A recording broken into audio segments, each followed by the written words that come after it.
Então, o percurso 9, vamos falar ali sobre a industrialização brasileira, né? Sobre a indústria brasileira. Até no século XX, pessoal, o Brasil ainda não havia se industrializado, tá? Então, em 1889, de cada 1.000 brasileiros, né, somente 4 trabalhavam em indústria, dedicando-se principalmente à produção de bens de consumo não duráveis, como tecido, calçados e alimentos. Então, o que quer dizer? Então, cada 1.000 pessoas, somente 4 pessoas então, trabalhavam na indústria, ou seja, a maior parte da população ainda, né, até, até os anos 1900, ainda era, né, é, população rural, tá? Foi somente a partir de 1930 que o Brasil intensificou a industrialização, tá? Por essa razão foi chamada de país de industrialização tardia, ou seja, enquanto os países como Inglaterra, França, Estados Unidos já estavam todo vapor, né? Já estava ali a todo vapor a industrialização. No Brasil, né? Então ocorreu essa industrialização bem tardio, né? Não foi somente no Brasil, foi ali os países da América Latina, né? Alguns países asiáticos, ok? Até os anos de 1900, pessoal, só para ter ideia, anos de 1900 a agropecuária correspondia a 45% do PIB, ou seja, de toda a produção nacional, a agropecuária ela correspondia a 45%, sendo que o café era o principal produto de exportação, tá? Então ali nos anos 90, né, 1900, né, então a agropecuária correspondia a 45% do PIB, sendo que a produção industrial ela ocupava somente 11,6% da economia. Então a produção industrial naquela época era apenas 11,6%.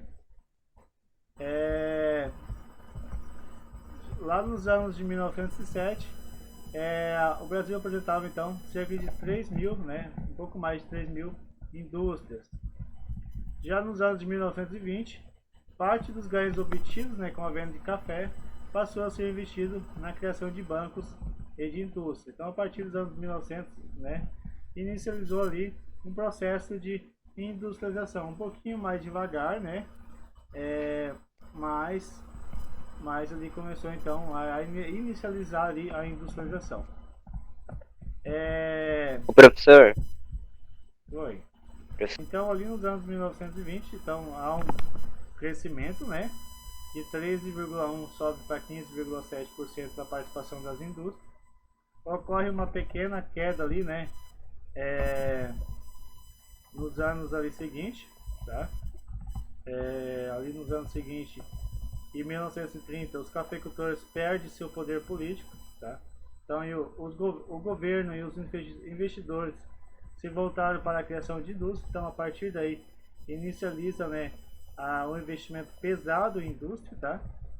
Então foi a partir daí que começou a investir pesadamente nas indústrias. Em 1939 já tínhamos quase 43 mil, cerca de, cerca de 43 mil indústrias. Lá na década de 40, o desenvolvimento da indústria nacional foi estimulado pela substituição de produtos importados por nacionais, enquanto as principais potências do mundo estavam em guerra. Então, aqui no Brasil, enquanto estava tendo guerra fora lá, então o Brasil começou a utilizar então as próprias matérias-primas, os próprios produtos internos no Brasil.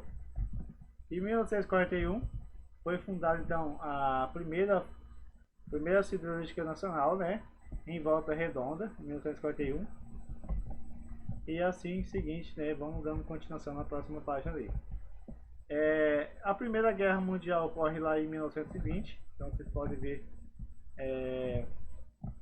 o porquê que inicializa ali a, as primeiras indústrias, né, as novas fábricas no Brasil surgem ali no Brasil por conta ali da Primeira Guerra Mundial. Em 1929 tem uma crise, né? Uma crise econômica nos Estados Unidos. Então, o preço internacional do café despenca, né? Por isso que em 1930 o café perde a hegemonia, né? Em 1940 inicializa ali o governo de Getúlio Vargas, que ocorre então os principais investimentos na indústria e na economia brasileira. Dando sequência ali, então em 1949 já tínhamos quase 83, tínhamos em torno de 83 mil indústrias, tá? E na década de 50 a população urbana cresce e a indústria se diversifica. Então a partir que há a urbanização, né, a indústria começa a se diversificar em vários setores, como naval, químico, farmacêutico, automobilístico, eletrodomésticos, entre outras empresas aí, principalmente com grande participação de empresas transnacionais, ou seja, de outros países. Em 1959 temos um grande crescimento aqui, né, da indústria, e chega ali, já está ali cerca de 30, quase 30% do PIB brasileiro. Então na década de 60, depois de 2 décadas de forte crescimento, a economia brasileira começa a desacelerar, ou seja, começa ali a crescer num ritmo, né, mais devagar, né? A indústria então começa a dar uma freada, a economia brasileira também começa a dar uma freada ali. Nos anos 70 já tinham cerca de 165 mil indústrias, e nos anos 70 com os investimentos estatais mantiveram o crescimento industrial, privilegiando grandes empresas, tá? Nos anos 80, chegamos no pico ali de cerca de 30, quase 35%, né, da participação industrial na economia brasileira. Nos anos 80, dificuldade de obter novos equipamentos e crédito do governo, por conta da economia que estava instável, né, ou seja, nos anos 80 o Brasil sofria de grande inflação, né, grande crise econômica, e houve então grandes décadas perdidas da economia brasileira, ou seja, o Brasil começa a entrar numa recessão econômica ali por conta da grande inflação. Em 1985 nós tínhamos, né, caímos então no número de indústria, né, de 214 caímos para 207, então iniciou então uma perdão. Então aqui a partir dos anos 80 então o Brasil começa a perder empresa, né? Ou seja, há uma queda na produção industrial brasileira por conta da crise econômica aí. Nos anos 90, com a economia mais estável, alguns segmentos industriais voltam a crescer, outros porém tiveram dificuldades para superar a concorrência dos produtos importados após a abertura de mercado. Então nos anos 90, pessoal, muitas empresas brasileiras, né, de indústrias tradicionais brasileiras fecham as portas, né, principalmente nas áreas de tecnologias. Nessa época tinham bastante empresas de tecnologia, né, então o Brasil então veio então uma perca de indústria, né, então muitas empresas começam a fechar as portas, e nos anos 90 o Brasil perde várias empresas, né, empresas nacionais, tá? Principalmente ali por conta eles não conseguem bater então as indústrias, né, internacionais ali, as grandes transnacionais que entraram no Brasil, tá? Então muitas empresas ali na área de tecnologias, que nós tínhamos várias empresas de televisão, de rádio, né, começam então a fechar as contas ali, várias empresas de automóveis também, automobilísticas, fecharam ali nos anos 90, várias indústrias nacionais. Em 2000, o setor de comércio e serviços representava cerca de 67% do PIB. Ou seja, o Brasil começa a perder a indústria, mas o setor de comércio, né, e serviços tem um aumento ali bastante, né? A indústria no século XXI, então quais são as indústrias ali, né, que o Brasil nós temos aqui no século XXI? Então o setor industrial depende cada vez mais do desenvolvimento tecnológico para melhorar seu desempenho. Então, pessoal, hoje, então, nos dias atuais, as indústrias têm que investir cada vez mais em pesquisa, né, desenvolvimento de, de novas tecnologias. Tá? Então, o Brasil conta com instituições de ensino e pesquisa. Então, para você ter esses investimentos, de novas inovações, temos que ter, então, centros, né, de empresas, né, faculdades, centros de ensino, centros de pesquisas, na qual, né, onde que busca novos conhecimentos científicos, tá? Um dos institutos aí que nós podemos identificar é o Instituto Nacional de Pesquisas Espaciais, o INPE, né? E da Empresa Brasileira de Pesquisa Agropecuária, a Embrapa. O INPE, que é o Instituto Nacional de Pesquisas Espaciais, ele estuda, né, as questões de novas tecnologias para investimento na área espacial, tá? Como satélites, não sei se vocês observaram nos jornais, que já foi, é, então enviado para o espaço, né, já 2 satélites brasileiros, né, nesse ano, né? E a empresa brasileira de pesquisa agropecuária, Embrapa, ela trabalha na parte da agropecuária, né, inovações para investimento na área de agropecuária. Apesar dos investimentos em ciência e tecnologia serem crescentes, ou seja, estão em crescimento, ainda não tem sido suficiente para tornar o Brasil independente tecnologicamente, né? Então, ou seja, o Brasil ele depende muito das indústrias de outros países, tá? Em 2015, o PIB industrial correspondeu a 22,5% do total. Aqui embaixo nós podemos observar o que aconteceu, né? Nos anos 60, o governo de Juscelino Kubitschek, visando a modernização da indústria, o governo estabelece o plano de metas, com especial atenção às áreas de energia, transporte e indústria de bases químicas, siderúrgicas e hidrelétricas. Então, a partir dos anos 60, nós vemos ali um crescimento, né, da economia industrial. E já nos anos 80, com o governo militar, foram feitos investimentos públicos no setor de energia, transporte. Porém, os esforços em manter o crescimento econômico nacional acentuaram o endividamento do país. Ou seja, o governo militar investiu bastante, mas tivemos que tomar vários grandes empréstimos estrangeiros e assim criando uma grande inflação, né, um grande problema econômico aí para o Brasil. Lá na página 82, temos então a concentração e relativa desconcentração industrial. Desde o início da industrialização do Brasil, a indústria se concentrou na região sudeste, principalmente ali em torno, né, de Rio de Janeiro e São Paulo. Na metrópole paulista mesmo temos a concentração em torno ali do chamado ABC, né, que agloba ali municípios como Santo André, São Bernardo do Campo, São Caetano do Sul e Diadema, né, a famosa ABCD. Até então era ABC, né, depois transformou em ABCD.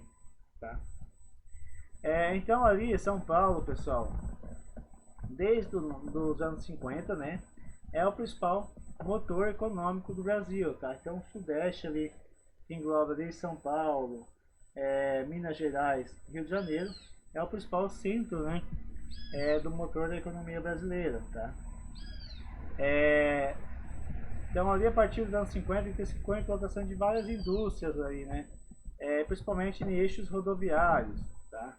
Entre São Paulo, Rio de Janeiro, nos principais eixos rodoviários do estado de São Paulo, como nós podemos observar aí na figura 1.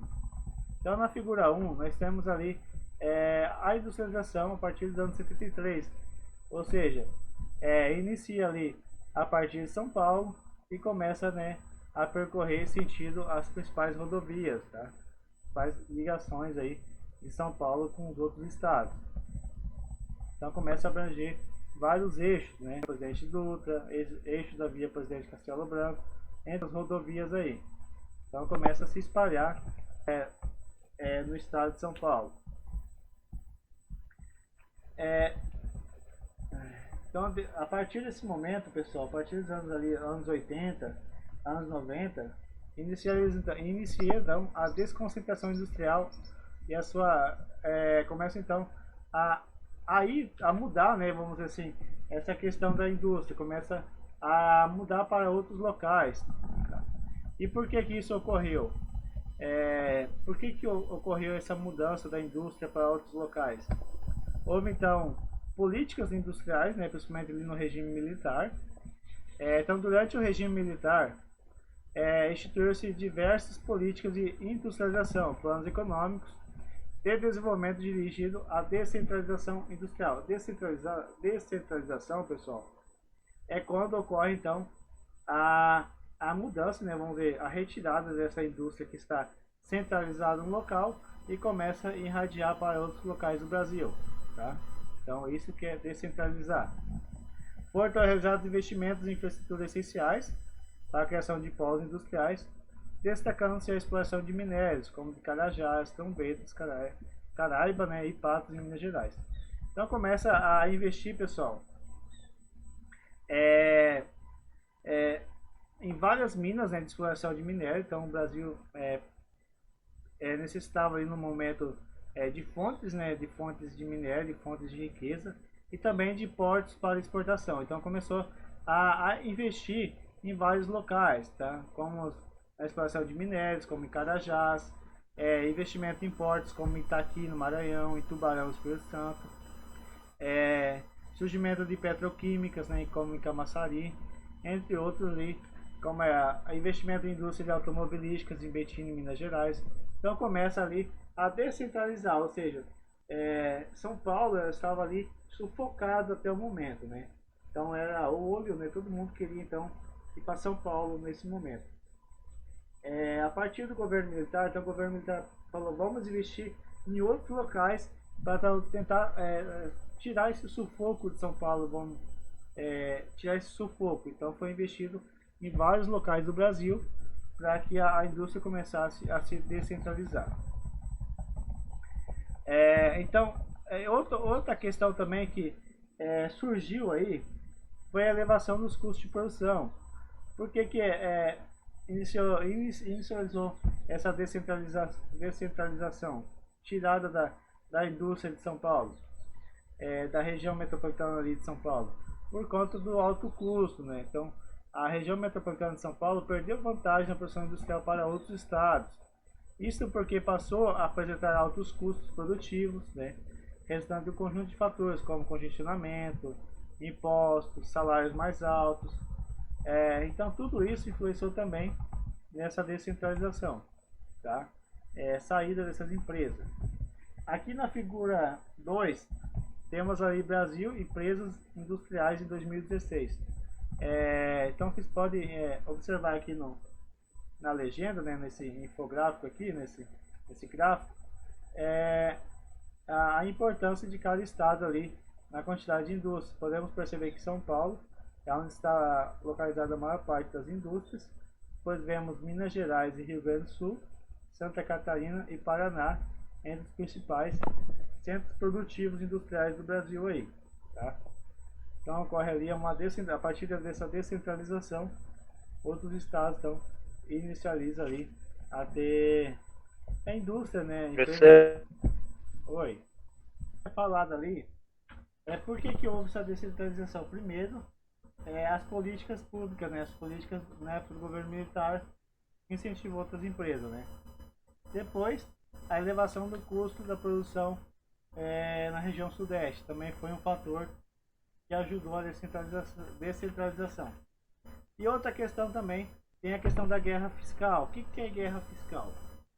Guerra fiscal é quando um país, né, ou um estado, né, no caso aqui no Brasil é o estado, vários estados e cidades brasileiras, eles deram incentivos fiscais, ou seja, de reduzir impostos, né, doaram terrenos, muitos locais doaram terrenos, para que as indústrias viessem, né, no seu local e investissem nessas cidades, tá?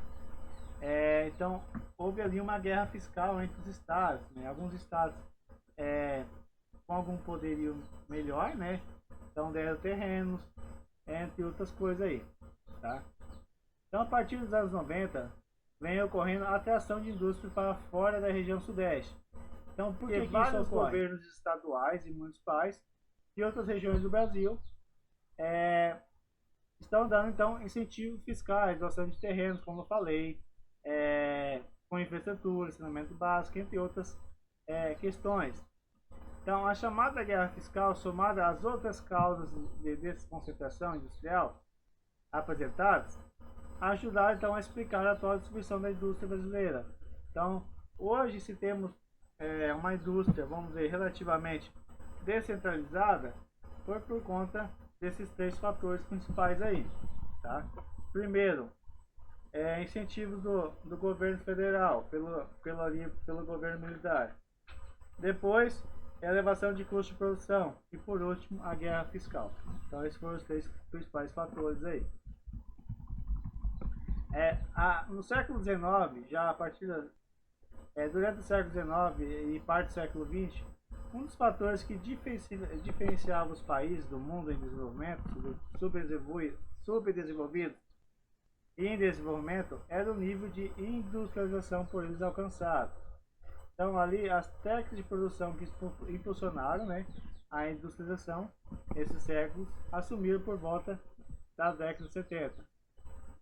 Uma nova etapa graças à terceira revolução industrial, também conhecida como revolução técnico-científica. Então, nos dias atuais, pessoal, a economia do século XXI, né, ela é graças, pessoal, a indústria atual, ela é graças por conta da terceira revolução industrial, ou seja, a revolução técnico-científica, tá? Foi graças por essa revolução técnico-científica que hoje temos todos esses aparatos tecnológicos, como a informática, telecomunicações, robótica, biotecnologia, química fina, entre outras questões aí que envolvem grande participação das tecnologias.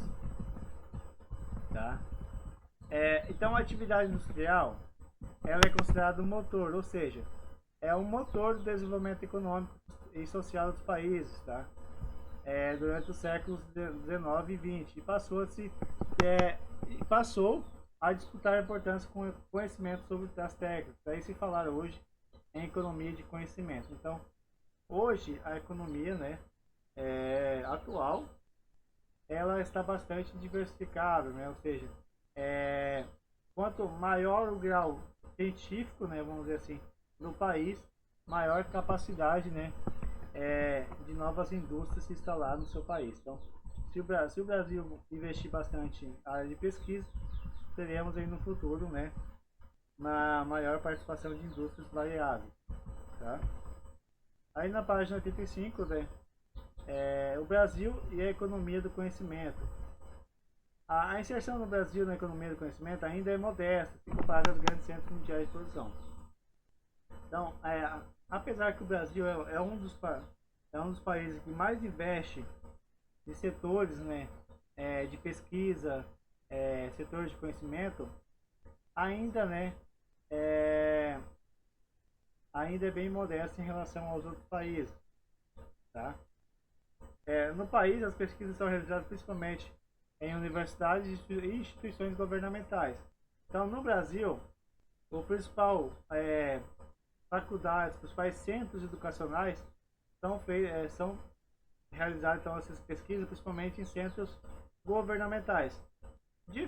Diferentemente nos Estados Unidos, a maior parte das universidades de pesquisa, de grande importância de pesquisa, são feitas pelo setor privado, ou seja, são universidades privadas, tá?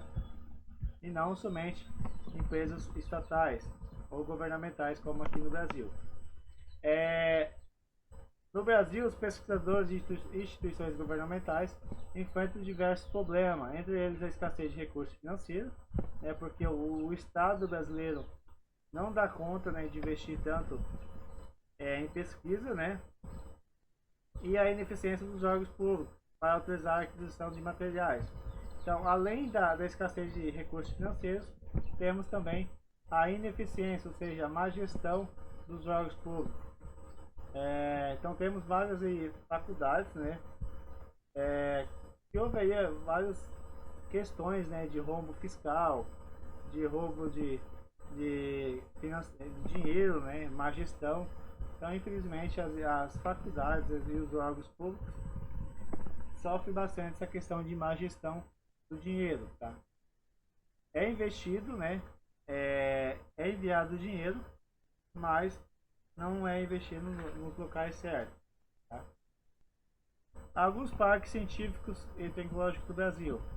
Então, um parque tecnológico, pessoal, ele corresponde à concentração geográfica de instituições dedicadas a atividades de pesquisa. Então, um parque tecnológico, quando nós falamos em parque tecnológico, estamos identificando, né, um local onde existem várias instituições que trabalham desde da questão da produção de bens e serviços, né, como universidades, centros de pesquisa, laboratórios, empresas. Então, é um centro ali várias instituições ali instaladas.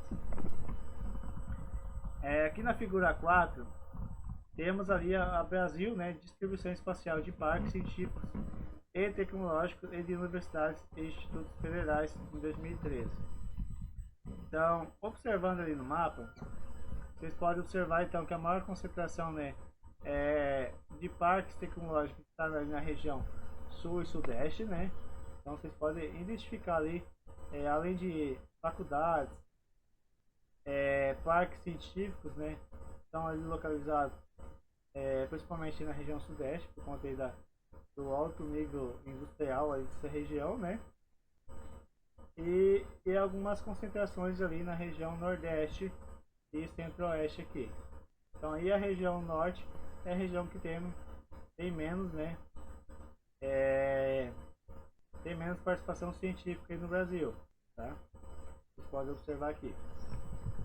Aí na figura 5 temos as distribuições de parques científicos e tecnológicos por região. Então vocês podem observar que a região sudeste tem cerca de 41% desses parques científicos e a região sul tem cerca de 37,2%. A região sudeste, região centro-oeste, perdão, tem 8,5%, nordeste 7,5% e região norte apenas 5,3%. Ok? Aí na página 86 vamos falar de alguns parques científicos no Brasil, né? E a reorganização espacial. Além de atrair populações e empresas, os parques científicos e tecnológicos dinamizam a economia, ou seja, transforma ali o local que ela está instalada. Se você tem um centro de pesquisa, um centro de inovação científica em um certo local, com certeza ali vamos ter uma evolução desde a população, né, nível da população, até o número de empresas ali instaladas. Então vai surgir um complexo, né, de investimentos, né, de estruturação, de desenvolvimento naquela local. Aqui temos o exemplo da implantação do Instituto Tecnológico de Aeronáutica, a famosa ITA, né, e do Instituto Nacional de Pesquisas Espaciais, o INPE, respectivamente nos anos 50 e anos 71 no município de São José dos Campos, no estado de São Paulo, que reorganizou o território do município e suas proximidades. Só para ter um exemplo, nos anos 60 a população de São José dos Campos ela tinha cerca de 40 mil habitantes, tá? Ou seja, do tamanho de Guaratá do Norte, São José dos Campos, ali em volta de São Paulo. Quando foi então implantado ali o ITA, né, que é o Instituto Tecnológico de Aeronáutica, a sua economia começou a modificar, saiu da predominância agrícola e foi então se transformando num grande centro, né, de pesquisa nacional, principalmente na área de aeronáutica. Em São José dos Campos mesmo, onde está instalada, né, a empresa, né, brasileira aí, aeronáutica, né, a nossa. Então, pessoal, em São José dos Campos está localizada então hoje a Embraer, que é a segunda maior fabricante de aviões do mundo, tá? Então, São José saiu de uma cidade pequena e se transformou numa grande cidade, né, num grande centro tecnológico. Se inscreve no canal, pessoal. Se inscreve. Professor Jonathan Luiz para nós. Se inscreve no canal. Vamos lá, ajude o canal.